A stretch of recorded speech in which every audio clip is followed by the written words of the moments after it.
Video में हम इन पांचों कोणों के बारे में जानेंगे। तो चलिए शुरू करते हैं। स्टार्ट करते हैं हम लोग पूरक कोण से। इसकी परिभाषा है, जिन दो कोणों का योग 90 डिग्री हो उन्हें पूरक कोण कहते हैं। अब समझते हैं इसको। मैंने यहाँ पे एक कोण लिया, कोण ए, और एक दूसरा कोण लिया, कोण बी। अगर इन दोनों कोण को जोड़ने पे इसका योग 90 डिग्री आए तो कोण ए और कोण बी क्या कहलाएंगे?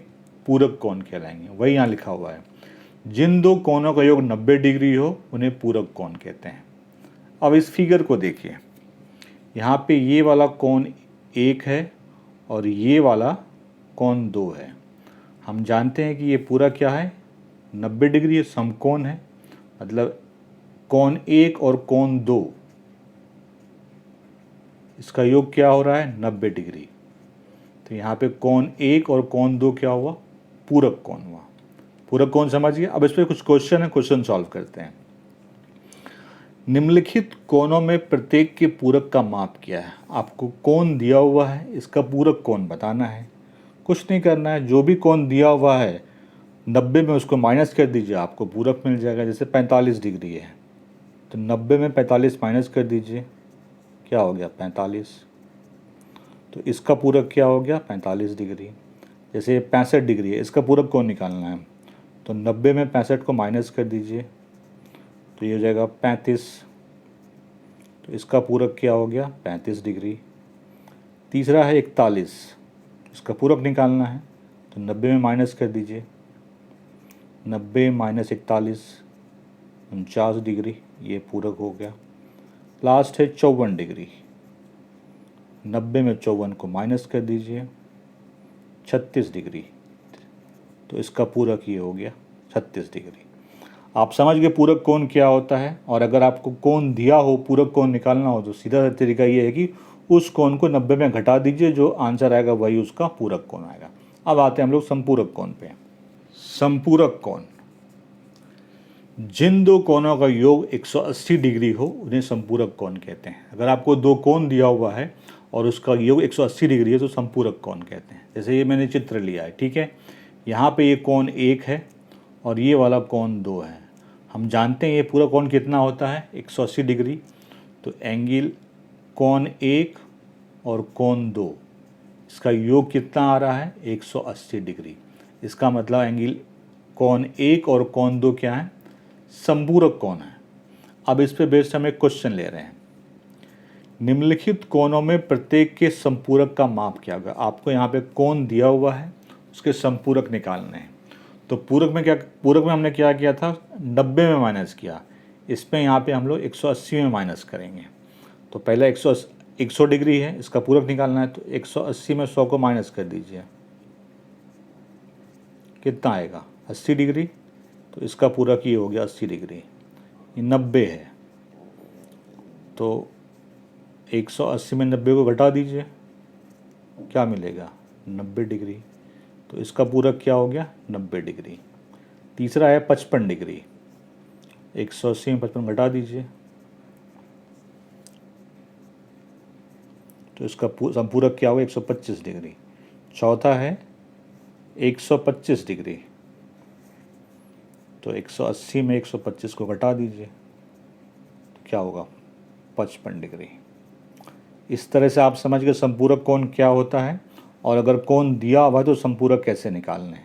आपको कुछ नहीं करना है, जो कोण दिया हुआ है उसको 180 में घटा देना, जो रिजल्ट आएगा वही संपूरक होगा। अब आते हैं नेक्स्ट पे, आसन्न कोण। देखिए आसन्न कोण क्या होता है? दो कोण जिनका एक शीर्ष समान हो और एक भुजा समान हो उसको आसन्न कोण कहते हैं।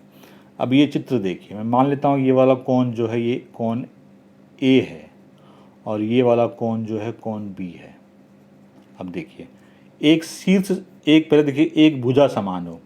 देखिए ये वाला कोण ए है तो इसमें ये भुजा आ रहा है और ये वाला कोण बी है, इसमें भी ये भुजा आ रहा है। तो ये भुजा जो है वो कोण ए में भी है, कोण ए बी में भी है। तो एक भुजा समान हो गया। एक शीर्ष समान हो। अब देखिए शीर्ष, ये शीर्ष है, कोण ए का शीर्ष ये है, कोण बी का शीर्ष यही है। तो यहाँ पे कोण ए और कोण बी क्या होंगे, आसन्न कोण होंगे। कोण ए और कोण बी आसन्न कोण होगी। क्यों? क्योंकि शीर्ष समान है और एक भुजा भी समान है। नेक्स्ट पार्ट, रैखिक युग्म, जिसको हम लोग इंग्लिश में कहते हैं लीनियर पेयर। कहता है दो आसन्न कोण जिनका योग 180 डिग्री है। दो आसन्न कोण जिसका योग 180 डिग्री, उसको कहते हैं हम लोग रैखिक युग्म या लीनियर पेयर। अब यहाँ पे देखिए, यहाँ पे ये एंगल 1 है और ये एंगल 2 है। ये दोनों आसन्न कोण हैं क्योंकि यहाँ पे ये भुजा दोनों में है और शीर्ष भी दोनों का समान है। और हम जानते हैं ये पूरा कितना होता है, 180 डिग्री। तो यहाँ पे एंगल 1 और एंगल 2 ये क्या है, रैखिक युग्म है। एंगल 1 और एंगल 2, क्योंकि ये दो ऐसे आसन्न कोण हैं जिनका योग क्या है, 180 डिग्री है। अब जैसे यहाँ पे देखिए, आसन्न कोण तो ये भी हैं, ए और बी, क्योंकि इनका शीर्ष समान है और एक भुजा समान है।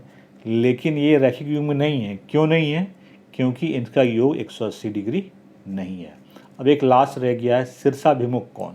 शीर्षाभिमुख कोण, इसको हम लोग कहते हैं वर्टिकली अपोजिट एंगल। कह रहा है कि जब दो रेखाएं एक दूसरे को काटती हैं, चार कोण बनते हैं, सामने सामने बराबर होते हैं। जैसे कि मैं यहाँ पे